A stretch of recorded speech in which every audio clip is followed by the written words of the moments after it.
Olá, eu sou Karina Zucolotto, advogada, jornalista, e venho falar com vocês hoje sobre 3 assuntos super importantes em matéria criminal: perdão judicial, indulto e anistia.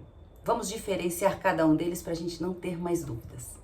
O perdão judicial, o próprio nome diz, é um perdão para aquela pessoa que foi condenada judicialmente em razão de ter cometido um determinado crime, e ele é dado pelo juiz no próprio processo, ao final, na sentença.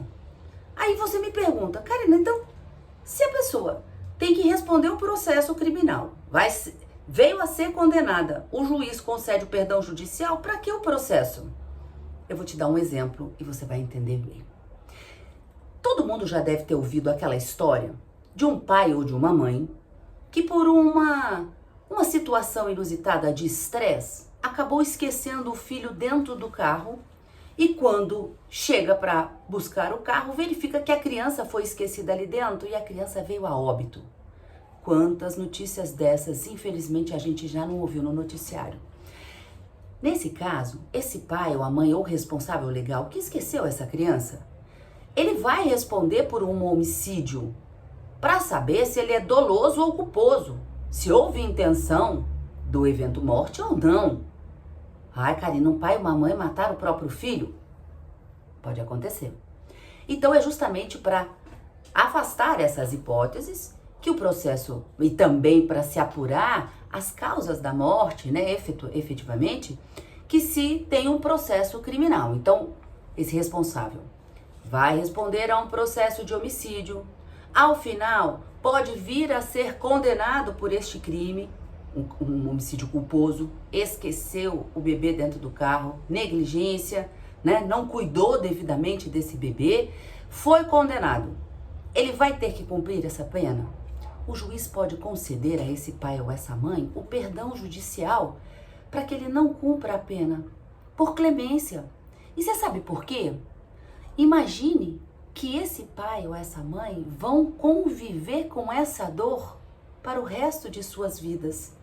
A pena que eles vão ter que suportar, ela vai ser perpétua, eterna. Embora a Constituição diga que não pode haver pena perpétua, prisão perpétua no Brasil, esse é um tipo de pena que não é o juiz que impõe, são as próprias circunstâncias do fato. Então, por clemência, o juiz concede o perdão judicial. Houve crime, houve processo, houve condenação, mas não vai cumprir a pena. Isso é o perdão judicial. E o indulto? O indulto, ele está previsto lá na Constituição e é um instrumento de política criminal diversa daquela política criminal estabelecida pelo Congresso Nacional por lei. O indulto, ele só pode ser concedido pelo presidente da República. Quem diz isso é a Constituição Federal. Só o presidente concede, normalmente ao final do ano, né? A gente conhece como indulto natalino, em que o presidente da República concede o perdão em razão da condenação de algumas pessoas e traça o perfil daquele condenado que vai ser beneficiado por esse perdão. Então, ali naquele indulto ele vai dizer qual é o tempo máximo da condenação, ou quais os crimes que serão alcançados por aquele perdão. Então, as pessoas que estão cumprindo pena em razão daqueles crimes vão ser colocadas em liberdade, não terão mais que cumprir essa pena, diz o Código Penal. Será extinta a sua punibilidade. Esse é o efeito primário, a consequência primeira do indulto. Porque os efeitos secundários, STJ e Supremo já decidiram que não são afastados.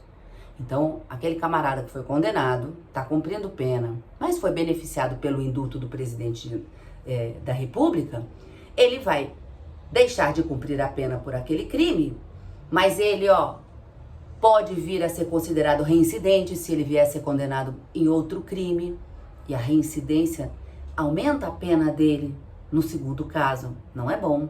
Os maus antecedentes vão continuar existindo na ficha corrida dele ali.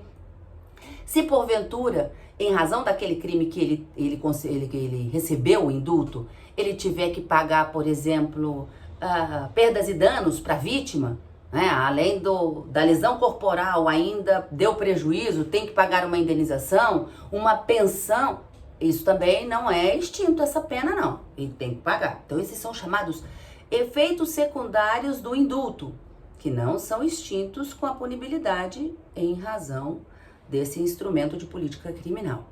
Mas esse indulto, veja, ele é um ato administrativo e discricionário do presidente da República. O presidente da República pode dizer, do jeito que ele quiser, qual é o crime que ele vai indultar. Mas é preciso que tenha a observação dos limites que estão previstos na Constituição, em algumas leis especiais e princípios morais e proporcionais. Então, veja, a Constituição estabelece que não se pode conceder indulto e nem anistia, e nós já vamos falar dela já já.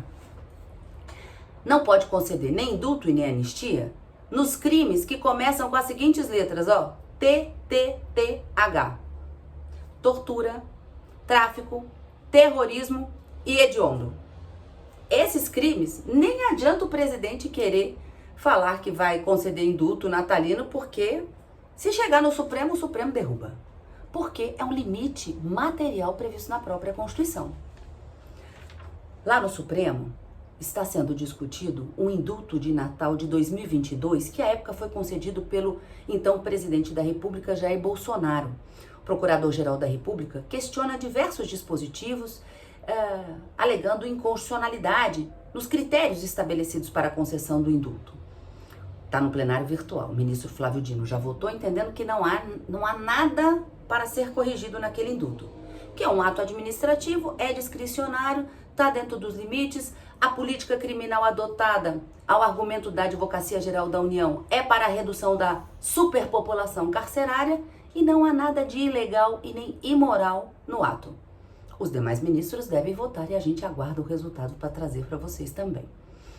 Mas falando de indulto, olha só, e dos limites materiais previstos na legislação, agora, no dia 3 de fevereiro, o ministro Alexandre de Moraes negou a aplicação do indulto de Natal de 2024, agora, recente, concedido pelo presidente Lula, a Daniel Silveira, que foi condenado por atentado ao Estado Democrático de Direito e outras cositas mais. Daniel Silveira era um ex-deputado federal, foi condenado pelo Supremo e estava em liberdade, e pedia lá no Supremo a concessão dos benefícios do indulto, para ele deixar de cumprir a pena. O ministro Alexandre de Moraes falou, o próprio decreto de indulto prevê que ele não deve ser aplicado para crimes contra o Estado Democrático de Direito e, portanto, Daniel Silveira não poderia ser beneficiado por esse indulto, ok? Então é também uma forma de perdão em razão da condenação. Deixa de cumprir a pena em razão daquele crime que foi condenado e que está lá no indulto, mas os efeitos secundários continuam produzindo seus efeitos. E a anistia, Karina, o que é a anistia? A anistia é uma forma de perdão também concedido por algum crime, mas não é nem o juiz e nem o presidente da República quem concede, e sim o Congresso Nacional, o Poder Legislativo, por meio de uma lei. E essa lei, nós temos aqui a nossa Lei de Anistia de 1979, que acabou perdoando todas aquelas pessoas que eram acusadas de crimes de tortura, de assassinatos, homicídios, desaparecimento de pessoas, que pelos crimes que foram cometidos de setembro de 61 até 79. Agora não me recordo a data efetivamente do mês, mas até 79, até que veio a publicação da Lei de Anistia. Anistiava todas aquelas pessoas acusadas desses crimes de responder por eles, os crimes cometidos durante a ditadura. E agora vem à tona, lá no Supremo também, e também está no plenário virtual, a discussão sobre a aplicação ou não da lei de anistia para os casos de crimes permanentes que foram cometidos lá naquela época, né, entre 61 e 79. Aí você diz, Karina, mas isso ainda é possível? Um caso trazido à tona foi justamente sobre o crime de ocultação de cadáver. Um crime de natureza permanente, porque até que se descubra onde está esse cadáver, o crime se protrai, se prolonga ao longo do tempo. Não teve solução ainda, então é um crime permanente. Precisa de solução. As famílias ainda não puderam fazer o seu luto e definitivamente enterrar os seus parentes porque não sabem onde eles estão. Desapareceram. Então, a discussão que chega até o Supremo é se a lei da anistia se aplica a esses casos de ocultação de cadáver. Olha que interessante, tudo muito atual, não é? Tá no plenário virtual dessa semana também e todos os resultados a gente vai trazer aqui para você. Conseguiu identificar então a diferença do perdão judicial, do indulto e da anistia? Ficou com dúvida? Manda aqui pra gente, comenta esse vídeo que eu vou ter o prazer da gente bater um papo. Até a próxima. Tchau, tchau.